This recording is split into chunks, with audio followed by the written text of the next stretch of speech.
Pemirsa, politik di tanah air masih sangat dinamis dan ini membuat spekulasi tentang Capres 2024 dan calon koalisi pengusungnya juga belum bisa diprediksi.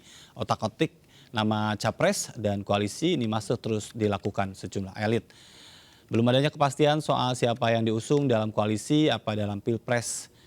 Ini membuat situasi masih sangat dinamis. Dari sekian nama yang dianggap potensial untuk mendapatkan tiket Capres 2024, bisa dibilang hanya para ketua umum partai politik yang menghuni DPR yang hampir pasti didapat, tapi dari 9 ketua umum hanya satu yang benar-benar sudah diperhitungkan, yakni Prabowo Subianto dari Partai Gerindra yang masuk dalam sejumlah survei. Sementara ketua umum lain dari 8 ada 3 diantaranya yang dianggap punya kans, yakni Ketua Umum Golkar, Ketua Umum PKB, dan juga Ketua Umum Partai Demokrat. Nama-nama tersebut menguat dan kemudian ada nama lain juga yang dimasukkan dalam radar survei. Di antaranya ada Anies Baswedan, Ganjar Pranowo, juga ada Andika Perkasa. Ditambah lagi ada putri dari Ketua Umum PD Perjuangan, Megawati Soekarno Putri, yakni Puan Maharani, dan mereka juga menghiasi bursa Capres berdasarkan survei berbagai lembaga.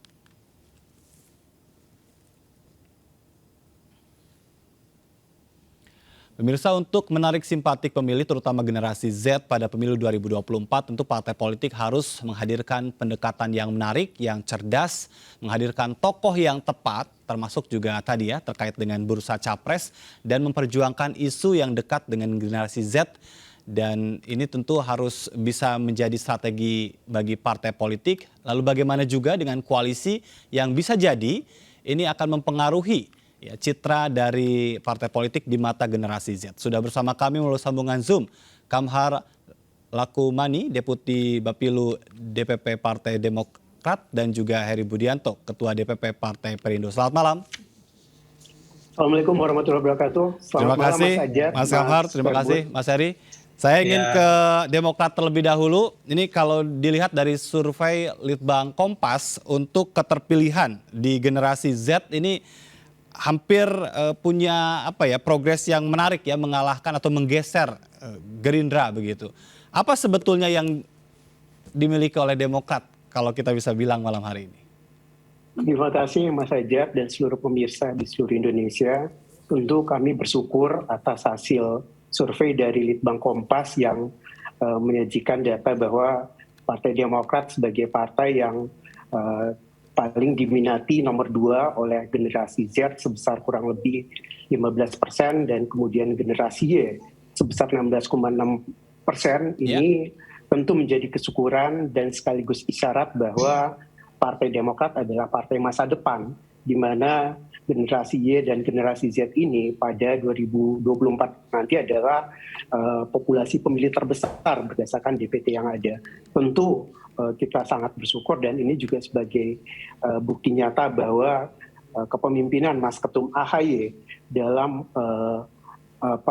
memimpin Partai Demokrat, orkestrasi seluruh sumber daya Partai Demokrat itu cukup efektif, dan ini sekaligus sebagai bukti nyata bahwa kualitas kepemimpinan Mas Ketum AHY bukan kaleng-kaleng. Ini sangat luar biasa, dan bahkan capaian Partai Demokrat berdasarkan survei ini sudah melampaui hasil pemilu 2014 dan 2019 yang lalu. Mas Kamhar, ada yang menarik tadi yang disampaikan oleh Mas Toto dari Litbang Kompas bahwa figur ya, dan pada saat ada koalisi dan figurnya berbeda, ini sangat menentukan sekali pilihan dari generasi Z. Lalu bagaimana Demokrat sendiri mengatur strategi dalam hal ini? Karena kalau mungkin ya sekarang AHY yang menjadi figur, koalisi belum tentu begitu. Bagaimana?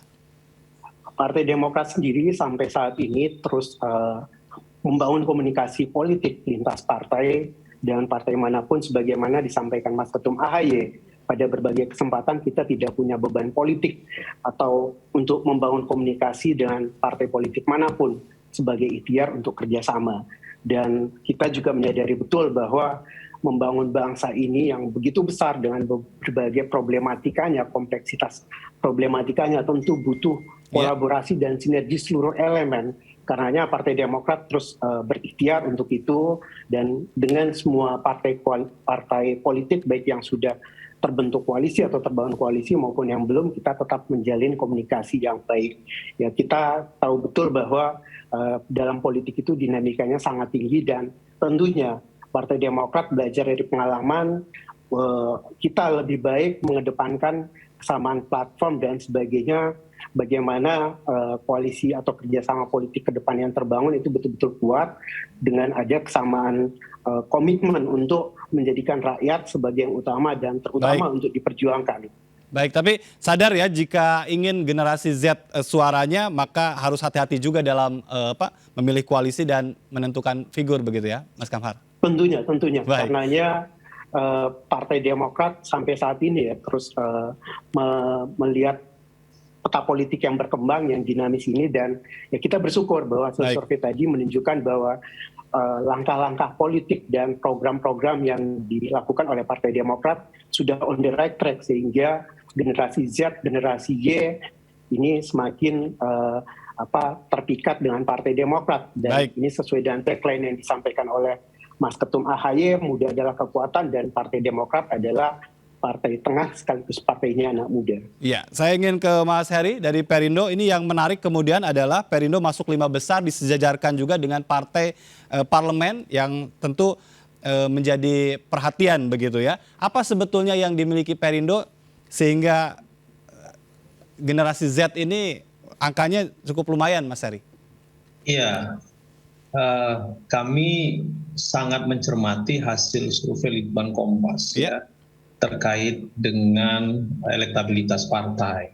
Apalagi bersamaan dengan itu juga dirilis bahwa Partai Perindo adalah partai yang dipilih atau partai pilihan dari generasi-generasi Y dan zilenial. Nah, saya ingin tegaskan bahwa variabel untuk dipilih oleh generasi-generasi zilenial itu ada beberapa hal ya, tidak hanya sosok ya, artinya sosok figuritas, tapi ada beberapa hal yang lain. Kita ambil contoh misalnya program-program partai ini juga menjadi salah satu indikator di mana pemilih muda itu kemudian tertarik dalam artian mereka suka ya pada aspek akseptabilitas, lalu kemudian mereka memutuskan untuk memilih. Kita tahu bahwa pemilih-pemilih muda yang masuk dalam kriteria pemilih Y dan Z ini adalah pemilih-pemilih cerdas. Dan mereka tahu betul bahwa partai-partai yang mereka sukai dan kemudian mereka pilih adalah partai-partai yang memahami tentang mereka. Nah, Partai Perindo ini memanfaatkan berbagai macam program-program, lalu kemudian membangun kedekatan dengan para pemilih Y dan pemilih zilenial ini. Ya, beberapa program-program kami itu langsung menyentuh mereka. Kita tahu bahwa pemilih-pemilih anak muda ini adalah pemilih-pemilih yang kesehariannya dekat dengan media sosial misalnya. Nah, maka Partai Perindo memanfaatkan itu untuk menarik perhatian dan menarik kesukaan mereka sehingga mereka memutuskan untuk memilih Partai Perindo. Kami selalu rutin, Kang Ajat, itu melakukan berbagai macam kegiatan-kegiatan seperti podcast itu setiap hari kami menampilkan tokoh-tokoh dan tokoh-tokoh muda juga yang bicara tentang keseharian kehidupan anak-anak muda. Seperti itu. Baik, tapi yang menarik kemudian pada saat nih angkanya sudah bagus begitu kan, sekarang kan ada tawaran politik juga bicara tentang koalisi. Bagaimana posisi Partai Perindo sendiri menempatkan strategi politiknya begitu kan, karena ini juga akan sangat mempengaruhi tadi ya posisi dan elektabilitas dari Partai Perindo yang dalam beberapa kali survei ini terus naik begitu. Ya, hasil survei Litbang Kompas itu tiga survei terakhir yang kami cermati ya, Oktober tahun 2021 itu Perindo masih berada pada posisi 1,7, lalu kemudian pada Januari 2022 naik menjadi 2,5, lalu kemudian kemarin pada bulan Juni bulan lalu itu naik menjadi 3,3. Artinya apa? Kerja-kerja politik Partai Perindo itu dirasakan betul oleh masyarakat. 1 bulan waktu kami mendapatkan hasil survei Litbang Kompas 1,7 pada bulan Oktober, bulan Novembernya Partai Perindo merilis konvensi rakyat di mana kita membuka ruang kepada anak-anak bangsa ini untuk mencalonkan diri maju menjadi calon anggota legislatif di semua tingkatan, kabupaten kota, provinsi, dan DPR RI. Nah, ini diterima baik oleh anak-anak muda, dan sampai hari ini berdasarkan data yang kami miliki itu 1.500 lebih pendaftar yang ingin maju menjadi calon anggota legislatif. Baik. Nah, terkait dengan koalisi tentu kami juga membaca berbagai macam situasi. Teman-teman yang saat ini termasuk Partai Demokrat yang sudah ada di parlemen tentu tahu betul bahwa Partai Perindo dan ke-6 partai-partai non-parlemen yang ikut pemilu tahun 2019 adalah partai-partai yang saat ini memiliki gabungan suara 9,7. Iya. Ya, 9,7%. Artinya apa? Jangan dipandang sebelah mata bahwa Partai Perindo dan 6 partai yang lain, dan kami membangun komunikasi politik. Ya, ada 2 tiket untuk mengajukan pasangan calon presiden wakil presiden, 20% suara parlemen dan 25% suara sah nasional. Baik. Nah, maka pada saat ini kami terus melakukan pendekatan-pendekatan komunikasi politik ke partai-partai politik untuk membangun koalisi yang nanti kami sadari betul bahwa koalisi ini akan sangat menentukan pilihan-pilihan masyarakat, termasuk juga pilihan-pilihan para generasi Y dan generasi Z ini. Baik, tapi sejauh ini koalisi non-parlemen menurut Anda masih aman ya dalam kacamata generasi Z begitu ya? Karena survei Litbang Kompas kemarin cukup bagus begitu.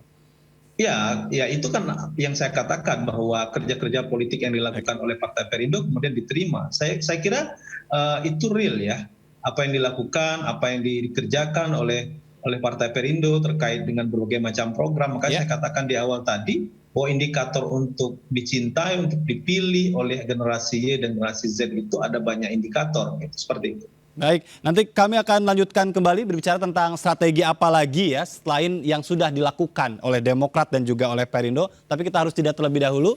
Pemirsa tetap bersama kami, tetap di MNC News Prime.